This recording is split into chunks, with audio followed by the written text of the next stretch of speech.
Okay,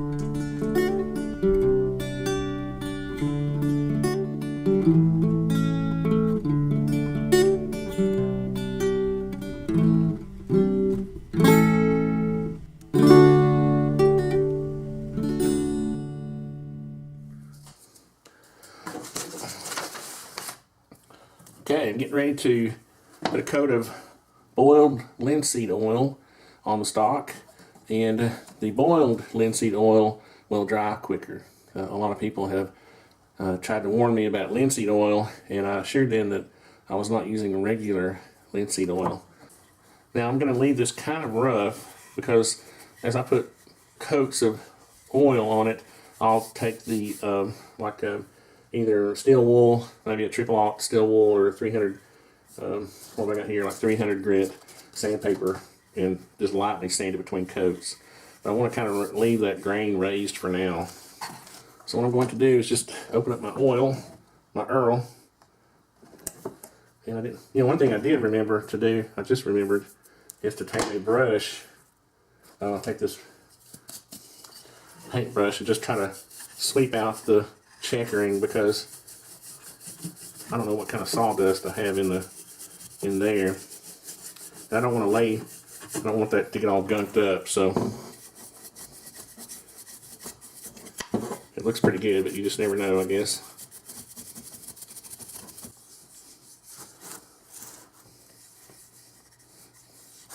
Just to give it that true hand rubbed feel. Oh, it's looking so beautiful. And I'm not going to worry about the mess, guys. I know you're going to say, that's messy. I don't care. I don't care if it's messy. Just going to get it in there good. And I might even just let it go on the end just to seal that.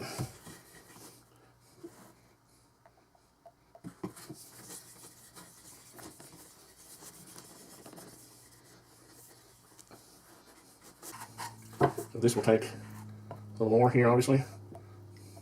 Just gunk it on there.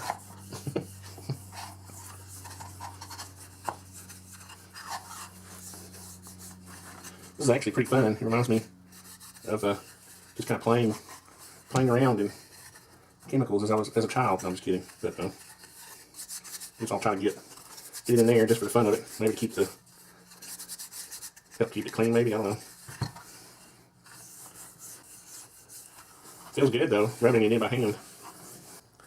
Okay, so while I was waiting on the linseed oil to dry a little bit, I thought I'd go ahead and clean these parts. I don't want to put this back together without taking the opportunity to clean it. So, yes, I have some old hoppies. That's not old, I haven't had it for a little while. And I'm just going to kind of dab it on there.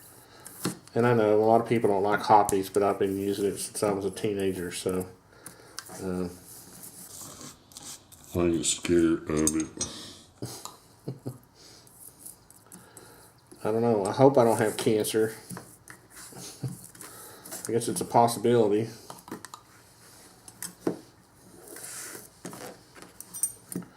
But again, I'm not cleaning right now. I'm just trying to soak it. What I'm going to do is just lightly sand this. I'm really not even putting any pressure at all. Just want to give it a very light sanding. It's funny, I'm finding more sock fuzz. Don't use an old sock. That was a mistake. I was trying to salvage my shirt. I didn't want to give up my t-shirt. And I didn't want to go to Ace Hardware and buy some more rags. So I've learned a little bit of lesson on that. Okay, so here's coat number 2 after a light sanding. I'll do a little more neat this time. I'll help you all if I turn this around so you can see.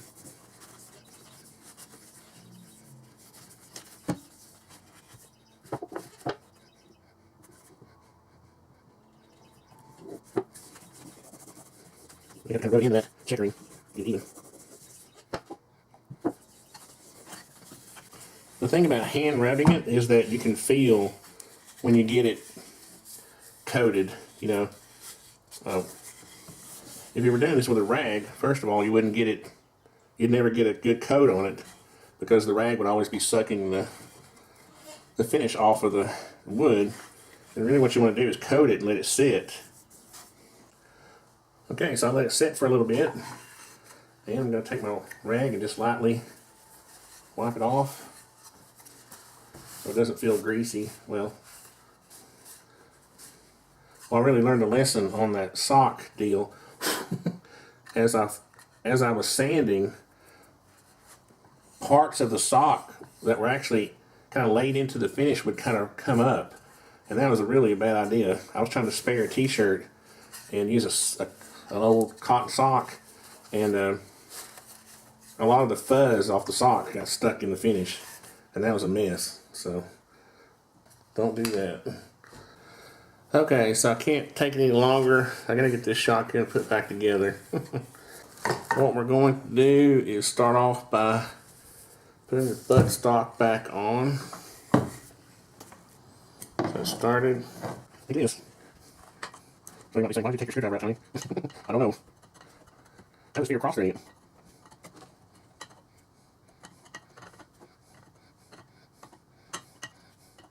Let's see, I need to put the forearm back together first. I'll cut this nut off the end. And the curved part is down. Get started.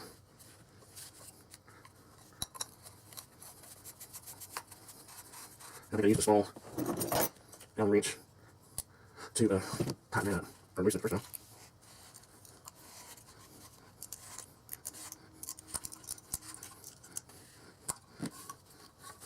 So that seems nice and snug.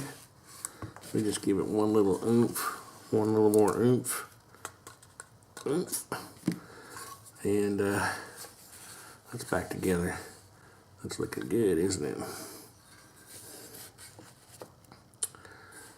Okay, so that's back. So let's see if I can remember this. Okay, this is certainly no how-to. I'm just trying to show you that I'm putting it back together. So you can see from the forearm, you can see the two little tongs, and they're sliding back and forth, and those will be lined up with the two little cutouts on either side of the bolt slide.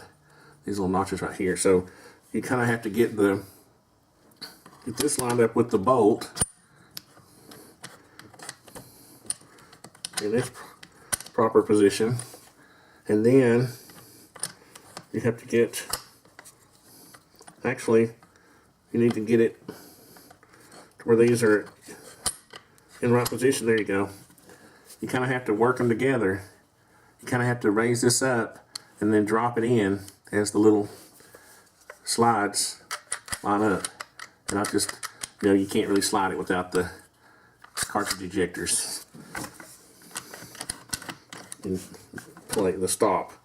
So the next thing I'm going to do is put the stop in, which was easy the first time I did it. It goes in on that side.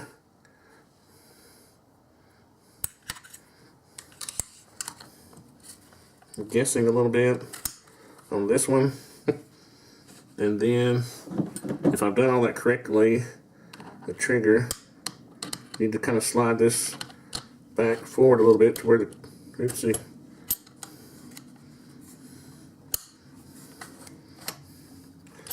Where the bolt's out of the way. And then drop your trigger. I think maybe it would be easier if I cock the trigger, but I don't know if you're supposed to do that, so well, this is not as easy as it looks in the videos.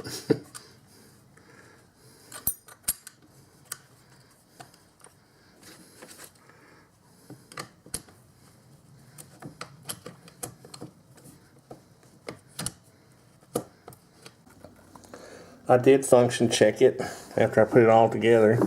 It is empty, by the way, and works great.